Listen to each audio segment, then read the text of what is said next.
안녕하세요. 다 알면서의 경공부장입니다. 자, 오늘은 상당히 오랜만에 영상 촬영하는데요. 자, 오늘은 현재 중소기업의 재직 중이신 관리팀의 과장님께서 메일 보내주신 건 아니고 심사를 나간 김에 잠깐 얘기를 하면서 나눴던 대화 내용 중에 나왔던 말들에 대해서 얘기를 해보려고 합니다. 예전에 제가 찍은 영상 중에 ISO 심사원 자격증 취득 관련해서 심사원 자격증을 알맞게 취득하자라는 내용이 있었습니다.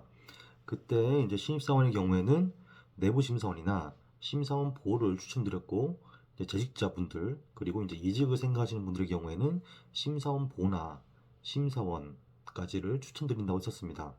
그런데 그 관리팀의 과장님께서 신입 직원을 뽑는데 이력서를 보는데 ISO 선임심사원 자격증이 있는 신입사원이 있다고 하더라고요. 29살인데 선임심사원입니다. 자, 내부심사원, 심사원 보호, 심사원, 선임심사원. 예, 그 선임심사원인데 29살이라고 했어요. 그래서 자기가 보기에는 너무 젊은 나이에 선임까지 되는 것도 말이 안 되지만 그래도 취득한 자격증이 도움이 안 되는 자격증도 아니고 해서 좀 고민이 된다라고 하시더라고요. 그래서 제가 간단하게 상담을 해드렸는데 우선은 29살이 선임심사원이 될 수가 없는 건가? 라는 거에 대해서는 답은 충분히 가능하죠. 안 될 건 없습니다. 네, 근데 이 취득하는 방식이 정상적인 방식이냐에 대해서는 좀 검증이 좀 필요할 것 같다라고 좀 얘기를 했고요. 왜냐하면은 이게 선임심사원이 되려면은 심사 일수도 최소한 20일 이상은 돼야 되고 그리고 심사팀장으로서 최소 5번 이상 정도는 예, 그러니까 업체를 5개 이상 본인이 심사팀장으로서 심사 보고서 작성하는 그런 심사를 진행을 해야 되는데 요거 기준은 ISO 인증기마다 좀 틀릴 수 있어요. 어떤 기관은 더 많이 요구할 수도 있고 적게 요구할 수도 있는데 그런데 이 29살이라는 나이에 심사원 자격증까지 따고 선임까지 되는 데 있어가지고 그 20번 넘는 심사를 참여를 하고 심사팀장으로까지 시켜준다라는 건 솔직히 조금 힘듭니다. 네. 그때도 얘기했죠. 너무 젊은 사람이 심사를 오게 되면은 그 심사를 받는 업체 입장에서 조금 거부감이 들 수도 있다. 라고 해서 인증기관에서도 그렇게 젊은 사람들을 막 심사팀장으로 보내지는 않아요. 네. 그래서 요거는 조금 부정적으로 봤었는데 근데 이렇게 생각해보면 좀 다를 수도 있어요. 어떠한 방식으로 심사원 자격증을 취득했는지는 사실 그렇게 중요하지 않아요. 왜냐하면 심사하는 기관에 지금 취직하는 게 아니라 일반 제조업에 취직을 하는 거기 때문에 다만 이제 면접이 진행될 때 ISO에 대해서 어느 정도 이해를 하고 있는지에 대해서는 한번 면접할 때 검증이 좀 필요할 것 같다. 추가적으로 몇 가지 ISO에 대해서 물어보면서 거기에 오는 답이 어떤 식으로 되는 건지 그걸 좀 들어보시면은 좀 도움이 될 것 같아요.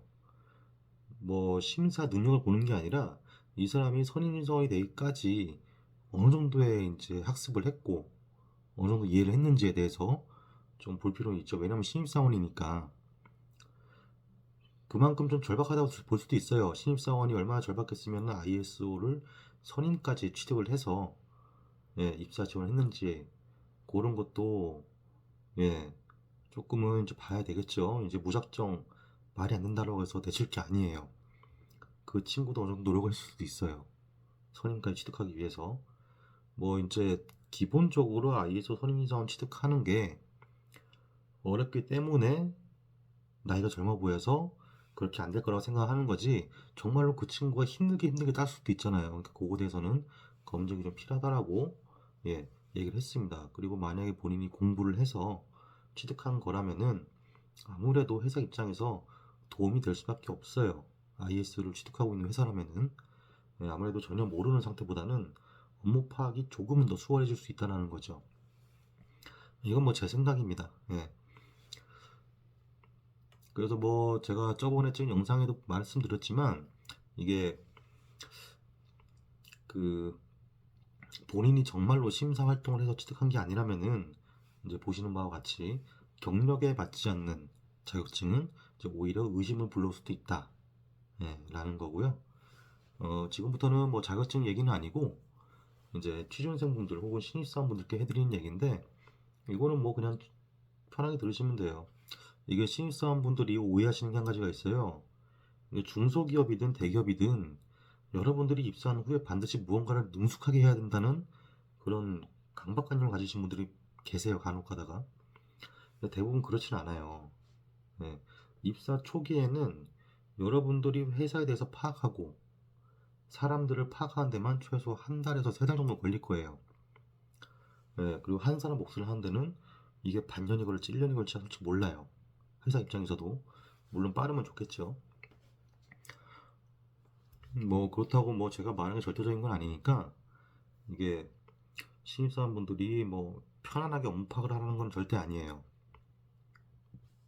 최대한 빠르게 업무를 습득하기 위한 노력을 해야죠, 당연히. 뭐 다이어리를 들고 뭐 현장을 가든 사무직 업무를 배우든 할 때 메모를 한다든가, 아니면은 뭐 그때그때 계속 물어보면서, 네?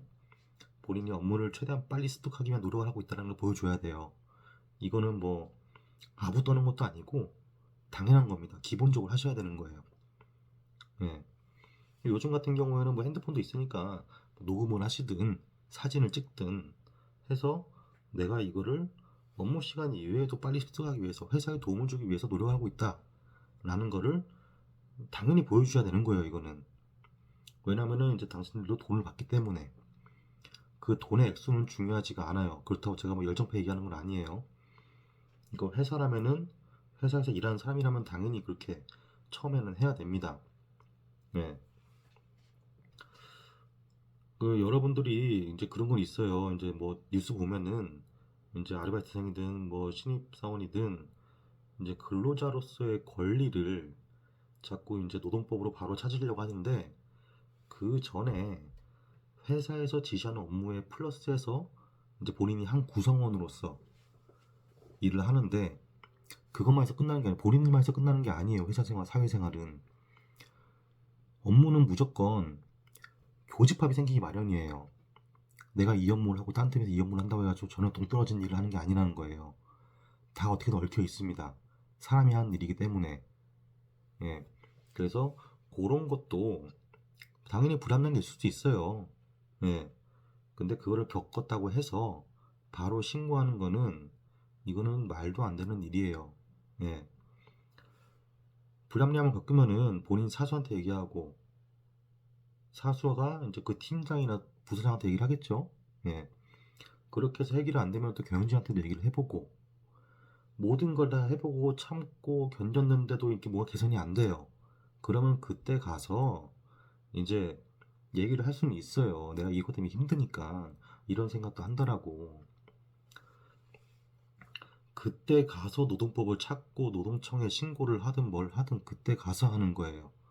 지금처럼 이제 다른 뉴스에 나오는 얘기처럼 뭐 내가 조금 힘들고 불합리하다 해가지고 바로 노동청에 신고하고 이러면은 그 진짜 우리나라 망합니다. 망해가는 중인 것 같아요. 지금 이런 상황들 보면은. 물론 뉴스에 나오는 게 대부분의 그렇게 한다고 생각은 안 해요. 조금 약간 극단적인 사람들의 내용을 다루다 보니까 뉴스가 뭐 많지는 않겠지만, 그래도 혹시나 그런 생각하는 분들이 있으시다면은, 예, 조금 불합리하다고 바로 신고하는 게 지금 마치 당연하다는 것처럼 생각하는 분들이 계시는 것 같은데, 이제 사회생활 하는데 대다수가 본인이 윤리적으로 노력해야 될 것들을 시도해보고 정 안 될 경우에 조치를 하는 게 신고입니다. 네, 무조건 신고하는 게 답이 아니에요. 그 뭐 제가 이런 말을 해서 욕먹을 수는 있겠죠. 그 정말 이게 그런 분들은, 이게 외국인들이 우리나라 와서 일하는 비율이 높아진다라고 하잖아요. 그래서 우리나라 사람들이 뭐 일할 일자리가 없다, 뭐 저 젊은 사람들이 취업을 못한다, 이런 말 하면 안 돼요. 외국 사람들은 절박하기 때문에 뭐 그런 것도 있겠지만 어느 정도 참아요. 네. 뭐 진짜로 외국인들이 일하는 회사 가서 보시면은 생각보다 많은 외국인들이 힘들고 어려운 일이 있으면은 본인들끼리 이제 뭉쳐서 얘기하면서 뭐 뭐 서로 술 한잔도 하면서 정말 우리 옛날에 90년대 이제 2000년대 했던 선배님들이 했던 것처럼 그렇게 풀어 나가요. 예, 본인이 힘든 거를. 그래서 위에다 얘기도 하고. 이게 그들이 보호해줄 법이 없어서 그런 걸까요? 그건 아니라고 봐요. 네. 그 지금은 조금 위험한 단계라고 생각을 해요. 지금 우리나라가. 그 제가 뭐 꼰대라서 그런 게 아니에요. 다른 나이 드신 분들도 마찬가지겠지만 이거 꼰대라는 단어도 이걸 아무 데나 붙여서 쓰면 안 돼요. 이게 나이 드신 분들이 젊은 사람들한테 뭐 버텨라 참아라 그냥 무작정 하라는 게 아니에요. 사람과 사람이 일하는데 그 최소한의 그게 예의거든요. 그게 왜 예의가 됐냐라고 생각해 보면은 생각해 보세요. 본인이 회사를 다니는데 이 회사의 시스템이 있어요. 본인이 입사할 때 회사가 지어진 게 아니에요. 그 회사는 뭐 10년이 됐든 뭐 30년이 됐든 긴 시간 동안 그 시스템을 유지하면서 어떻게든 성장을 해왔고 돈을 벌고 있는 회사입니다. 예. 근데 본인이 뭔가 잘못했다고 얘기를 해가지고 이게 하루아침에 바뀐다? 말도 안 되는 거예요. 예. 그러니까 어느 정도 참고 있나라는 거예요. 예. 그 말이 하는데 안 돼요. 안 되면은 윗선에서도 뭐 달래주든 뭐 어떻게 회유를 시키든 미안하다고 하면서 좀 딴 회사를 가라고 하든 조치가 내려질 거예요. 그럼 거기 맞춰가지고 조언을 들어보는 거죠. 뭐 사수님 얘기도 한번 들어보고 아니면 친한 주위 사람 얘기도 들어보고 하면서 본인이 선택을 하는 거예요. 왜 사회생활이니까 본인이 선택에 들어간 회사고 나오는 것도 본인 자유지만 예, 그 이외에 본인이 어떻게 살아가야 될지에 대해서는 본인이 판단을 하고 해야 됩니다.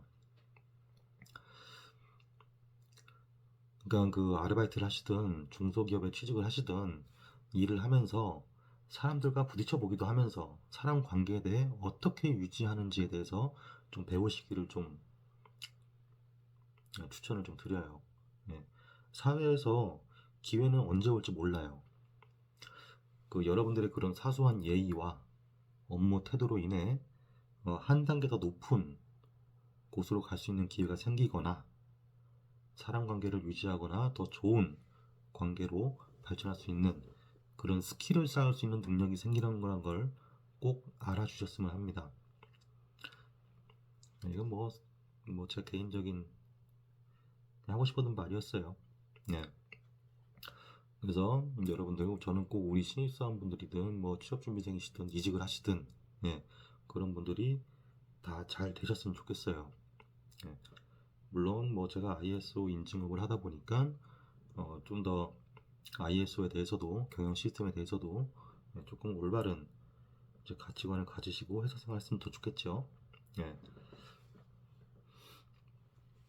그래서 저는 항상 이제 그런 세상을 꿈꾸죠. 지금 우리 중소기업이든 소기업이든 거기 계시는 이제 젊으신 분들이 뭔가 이제 기존에 힘들게 영업하고 일하셨던 분들이 위에 계실 거예요.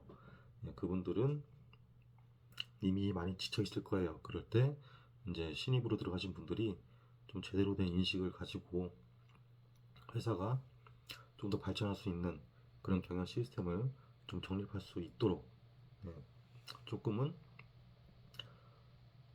이제 본인이 일하는 거 이외에 좀 더 노력하시고 좀 더 인내하면서 회사에 좀 오래 재직을 하면서 버텨주셔야지 우리나라가 삽니다. 네. 그래서 뭐 부탁이죠. 네. 그뭐 힘든 거 있으면은 뭐 제 저기 이메일로 해서 연락 주셔도 괜찮고요. 네, 뭐 ISO 말고도 뭐 여러 가지 상담도 하니까 네, 해줬으면 좋겠습니다. 네, 오늘도 긴 영상 봐주셔서 감사하고요. 네, 다음에는 이제 실제로 이제 회사 입사한 후에 업무를 진행하는 방식에 대해서 좀 간단한 기법을 알려드리도록 하겠습니다. 감사합니다.